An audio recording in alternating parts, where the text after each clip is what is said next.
My name is Sarah, and I'm 32 years old. 3 years ago, I divorced my ex-husband, Jason, due to his infidelity, but just recently, I got remarried. Thanks to my current husband, I'm enjoying life every day. However, being happy now sometimes brings back memories of the tough times. Jason used to act like he was the lord of the manor and treated me like a maid. Even though I was also tired from work, he dumped all the household chores on me. If even a single piece of trash was on the floor, he would yell at me, and he was never satisfied unless there were at least 5 dishes for a meal, leaving the food untouched if he felt I had cut corners in any way. I'll never forget the time he got mad at me for considering make-ahead meals as cutting corners. And then he would crunch on potato chips right after that. Of course, I was the one who had to clean up the crumbs that fell on the floor. Even when I protested, he would snort and say, "What's the point of a wife if she doesn't do the housework?" He kept belittling me with his words, and my self-esteem kept dwindling. He wasn't like this before we got married. Just when I was fed up with this daily life, Jason asked for a divorce. The reason was his affair. He wouldn't tell me who the affair partner was, and I didn't care to know. I was just that exhausted. "Fine. I will divorce you," I said. After agreeing to the divorce, I ended our short 2-year marriage. Come to think of it, I wonder how Nancy is doing. I paused my packing and muttered to myself. Nancy has been my best friend since high school. After the divorce, she listened to me and encouraged me a lot. I should invite Nancy for coffee once I've moved. I've been so busy, I haven't even told her about my remarriage. Since I moved right when I got married due to my husband's job, only my close relatives know about my remarriage. I owe a lot to Nancy, so I must tell her properly. I should focus on the happy moments, not the tough ones. With a change in my mood, I hummed a tune and started packing my belongings again. 2 months after moving in, I was enjoying coffee while browsing through a magazine. Now that I had settled into my new job and gotten used to the area, I started thinking about meeting Nancy for real. Just looking for recommended restaurants and cafes was fun. I need to get in touch with her and check our schedules. It had been a while since we last met, and I was feeling a bit nervous. As I reached for my phone to text Nancy, the intercom rang through the quiet room. Since I had just moved in and didn't know many people, I thought it might be a solicitor, but when I checked, it was a police officer standing there. Could there have been some incident? I wondered, but I answered the door. "A man has reported several instances of stalking by you. Do you know anything about this?" I was at a loss for words at such an unexpected inquiry.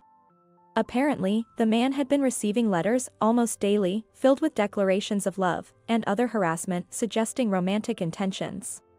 I told them there must be a mistake, as I had just moved to the area, but the complainant had specifically named me, forcing them to verify the claim.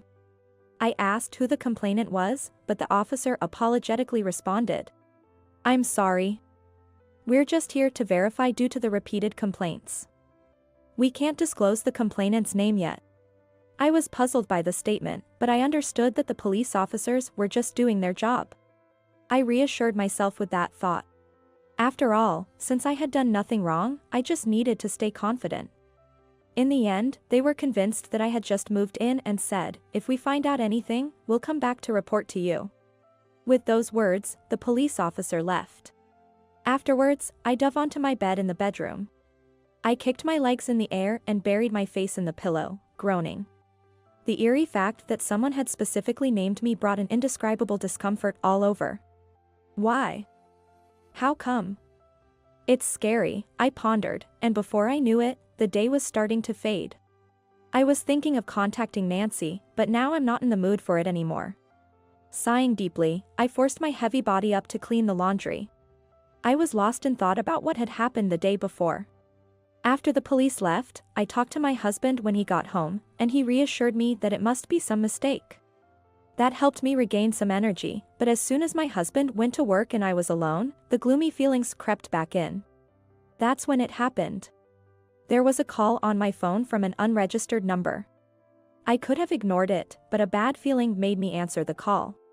"Sarah, long time no talk." I gasped at the familiar voice. It was my ex-husband, Jason. Hearing my silence, Jason sneered. So, you still haven't admitted to stalking me? I'm disappointed in the police. I told them to pin you down properly. Those words instantly made me realize that the incident from yesterday was Jason's doing. You're the one who made that bizarre report to the police, I accused. To my question, Jason simply said yes, and continued with a baseless claim, you moved here because you still have feelings for me, right? Everyone around me is shocked. His usual overconfidence was infuriating, especially knowing he was probably smirking over the phone. And from his words, it seemed he was spreading rumors that I was stalking him. Me, stalking Jason? That's a joke. The painful memories of the past resurfaced, and I struggled to remain calm as anger rose within me. It's been 3 years since we divorced, what are you talking about? Besides, I'm remarried. Jason just laughed, as if my firm statement was a lie.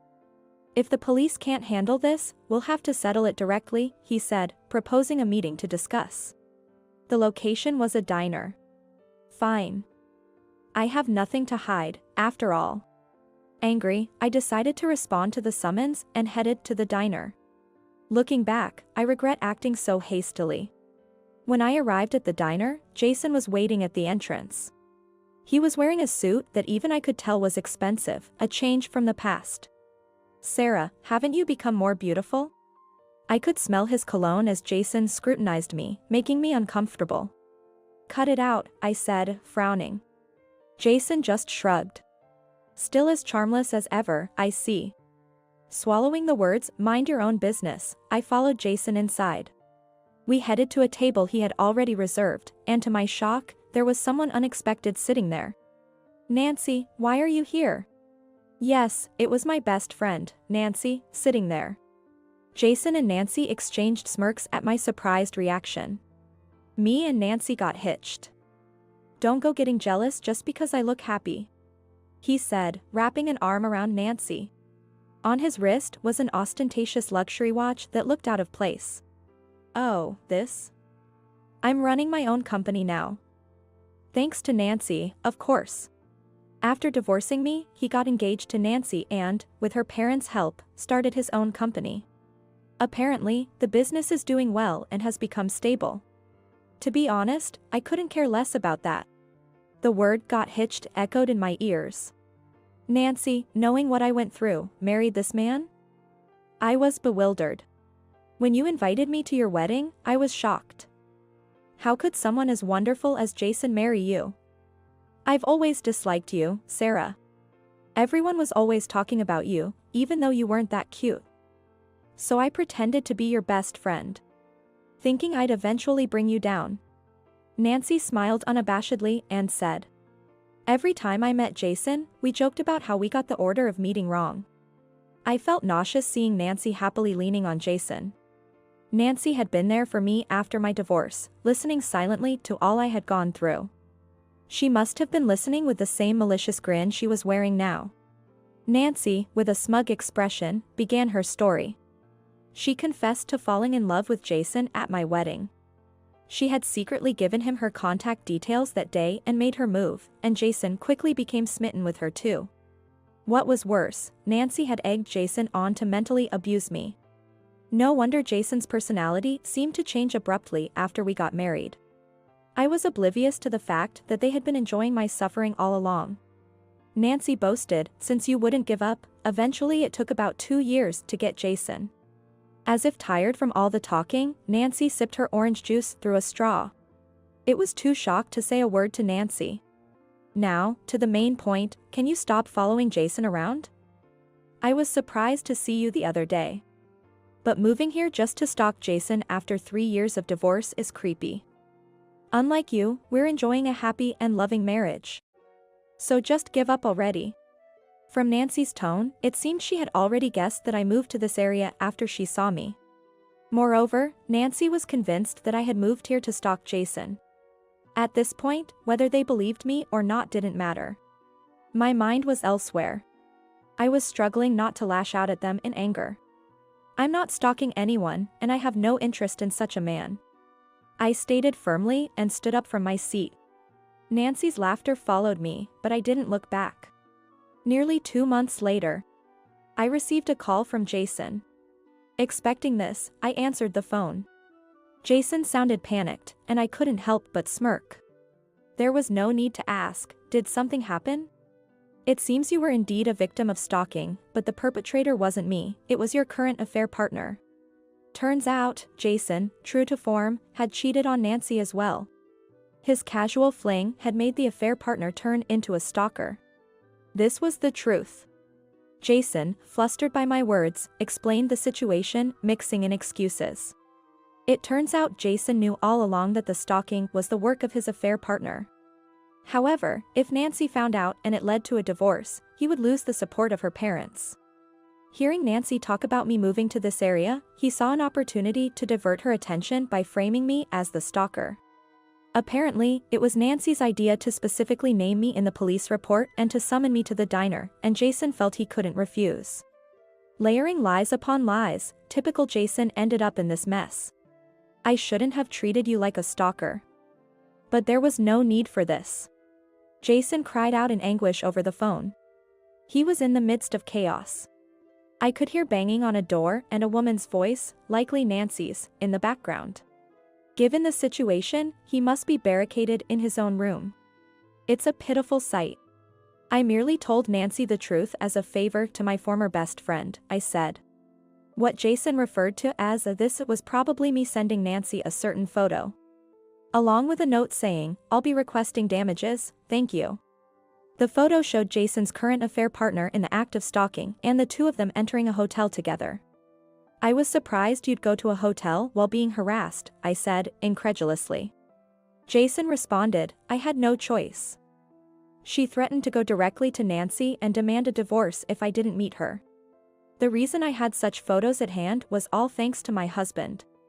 My current husband actually works as a detective. He had just opened his own office, and we moved to this area for that reason. But who would have thought his first case would involve my ex-husband? It's a complicated and somewhat guilty feeling. Within a month, my husband found the real stalker of Jason and also secured evidence of his affair. I couldn't be more grateful. Oh, by the way, I'll be suing you and Nancy for damages, I informed Jason. He let out a dumbfounded, what? You knew who the perpetrator was, yet you falsely reported me to the police for stalking? And then you spread that rumor around, how malicious. I pointed out. No. Jason struggled to find words, as I seized the moment to press further. Just when I thought I could finally forget our marriage. You've reopened old wounds. You will definitely pay for this. After hearing his pathetic sobbing, a loud commotion and a woman's angry shout came through the phone. It seemed Nancy had broken down the door to enter the room. I could faintly hear her accusing him of whispering to someone, and then the voice on the phone switched to Nancy's. It appeared she had snatched the phone from him. Who are you, some stalker woman? She demanded. No, it's Sarah, I corrected. Upon realizing he was talking to me, Nancy's tone didn't calm down as one might expect. Instead, she continued to rant emotionally. It seemed she was furious about the damages demanded by me. Why should I pay damages now of all times? She fumed. I relayed to Nancy exactly what the lawyer, recommended by my husband, had taught me. I was embarrassed so bad by the false rumor spread by Jason and Nancy. I've just informed Jason that I'll be suing you too for defamation, I added. Nancy was almost in tears. You money grubber. Don't take my happiness away, she cried. What goes around comes around, I replied coolly. She had targeted Jason out of jealousy and conspired against me. After the divorce, she pretended to be a good friend while secretly mocking me. I could never forgive them. I won't pay any damages, she declared defiantly. When I was summoned to the diner, I had a voice recorder in my bag. I turned it on for self-defense, but unexpectedly, I discovered that Nancy was the affair partner from my divorce 3 years ago. I had recorded everything, and even this phone call was being recorded. Regardless of what you say, you'll face the consequences of your actions, I stated firmly. If necessary, I would use these recordings as evidence to make Nancy and Jason pay. I included the lawyer's business card with the photos I sent you. Please communicate through him from now on. Without listening to Nancy's rebuttal, I hung up the phone. With the click of the call ending, I felt like I had finally closed the chapter on my divorce from 3 years ago. Thanks to the lawyer introduced by my husband, I managed to get nearly the desired amount of damages from Jason and Nancy. Nancy was disowned by her family after the damages issue came to light, and a stalker confronted Jason's company, exposing the affair. Consequently, Jason lost his social standing and the support of Nancy's parents. Even now, it seems Jason and Nancy are having a tough time dealing with the affair partner turned stalker. My husband consoled me, "You've had a rough start since we moved. I want to cherish this kind-hearted my husband who still offers me a gentle smile despite the trouble I caused him this time. I look forward to enjoying the peaceful times that have finally arrived, together with him."